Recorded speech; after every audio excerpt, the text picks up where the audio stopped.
इस वीडियो में हम बात करने वाले हैं फिन निफ्टी और सेंसेक्स के उन इंपॉर्टेंट लेवल्स की जिनके ब्रेकआउट और ब्रेकडाउन पे 13 तारीख मंडे के दिन हम इनमें ट्रेड ले सकते हैं। तो देखो, जिस हिसाब से यूएस मार्केट ने क्लोजिंग किया उस हिसाब से हमें साफ साफ दिखाई दे रहा है कि मार्केट सोमवार के दिन गैप डाउन ही ओपन होने वाला है।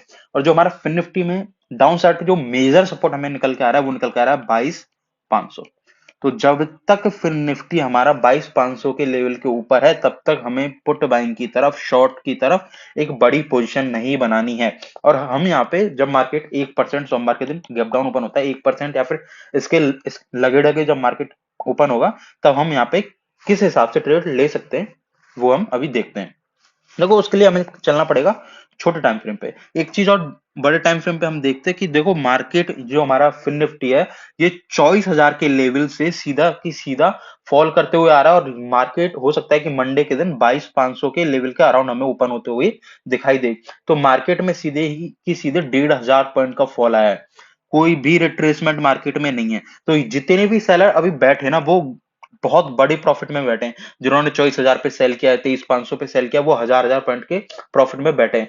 तो यदि ओवरनाइट मार्केट 1% का फॉल हमें शो करता है, गैप डाउन ओपनिंग शो करता है ना, गैप डाउन ओपनिंग शो करता है, तो उस कंडीशन में जितने भी सेलर होंगे ना वो अपनी पोजीशन को स्क्वायर ऑफ करना प्रेफर करेंगे।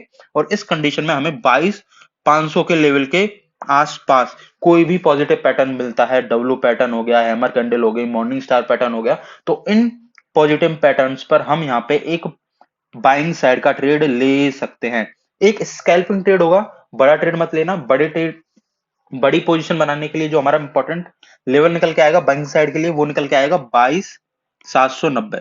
जब तक फिन निफ्टी 22,790 के लेवल को ब्रेक नहीं करता तब तक हम यहाँ पे बाइंग साइड में कोई भी बड़ी पोजीशन नहीं बनाएंगे। हम स्कैल्पिंग कर सकते हैं कि जैसे ही मार्केट 22,500 के अराउंड में हमें कोई पॉजिटिव पैटर्न बनाते हुए दिखेगा हम 101% यहाँ पे बाइंग साइड की स्कैल्पिंग करने वाले हैं। अभी हम बात करते हैं हमारे पुट साइड की ट्रेड की। तो देखो, मार्केट जब 22,500 के लेवल पे ओपन होगा उस कंडीशन पे मार्केट को वहां आधे से पौने घंटे रोकने देना, देखना कि मार्केट 22,500 के नीचे सस्टेन कर रहा है या फिर मार्केट 22,500 के ऊपर सस्टेन कर रहा है। यदि मार्केट 22,500 के नीचे सस्टेन कर रहा है तो हम 22,500 के लेवल को ब्रेक डाउन करने दो, रिटेस्ट करने दो। उसके बाद जैसे ही मार्केट डे लो को ब्रेक करेगा हम यहाँ पे एक पुट बाइंग की ट्रेड लेना प्रेफर करेंगे। लेकिन जब तक मार्केट 22,500 के लेवल के नीचे आधे पौन घंटे सस्टेन नहीं करता तब तक एडवांस में पुट बाइंग की पोजीशंस मत बनाना। हो सकता है कि मार्केट हमें सोमवार के दिन एक बाइंग साइड का स्कैल्पिंग ट्रेड देते हुए दिखाई दे, क्योंकि सेलर्स का बहुत बड़ा प्रॉफिट हो चुका है। यहाँ पे 1,500 पॉइंट का सेलर्स का प्रॉफिट है। तो सेलर्स जैसे ही overnight market gap down open होगा 1%, वैसे ही सेलर्स अपनी पोजीशन को स्क्वायर ऑफ करना प्रेफर करेंगे, अपने प्रॉफिट को बुक करना प्रेफर करेंगे। ठीक है, पोजीशन स्क्वायर ऑफ नहीं करेंगे। और देखो यहाँ पे हमारे जो बाइंग साइड के जो टारगेट निकल के आ रहे हैं, जो हमारा, एक सेकंड सबको हटा लेते हैं। देखो, हमें बाइंग साइड का ट्रेड हम एक तो ले सकते हैं कि जैसे ही मार्केट 22,500 पे कोई भी पॉजिटिव पैटर्न बनाएगा तो हम यहाँ पे एक बाइंग साइड का ट्रेड ले सकते हैं।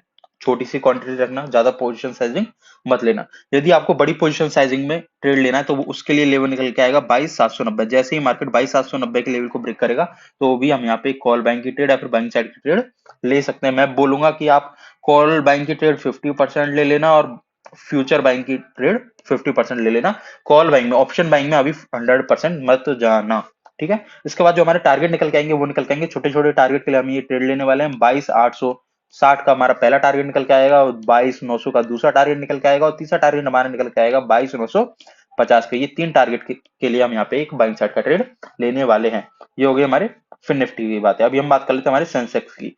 देखो, आपको यदि मार्केट में गैप डाउन ओपन होने के बाद कोई भी रिवर्सल का ट्रेड लेना है तो वो आपको या तो बैंक निफ्टी में लेना है, बीएन में लेना है, या फिर आपको फिन निफ्टी में लेना है।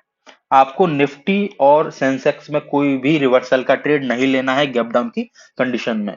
ठीक है, पहली चीज तो ये अपनी हो गई। क्यों? देखो, इसका रीजन है कि जिस हिसाब से मार्केट में बीएन और फिन निफ्टी में फॉल हमें देखने को मिला है ना, ये उस हिसाब का फॉल मेरे को सेंसेक्स और निफ्टी में दिखाई नहीं दे रहा है उतना। देखो, प्रॉफिट तो अच्छा है सेलर्स का, लेकिन उतनी स्पीड नहीं है इस फॉल में जितनी की बीएन और उसमें फिन निफ्टी में। तो सोमवार के दिन जैसे ही मार्केट गैप डाउन ओपन होता है उस कंडीशन में हमें कोई भी ट्रेड नहीं लेना है सेंसेक्स और निफ्टी में। हम बीएन या फिर फिन निफ्टी प्रेफर करने वाले हैं।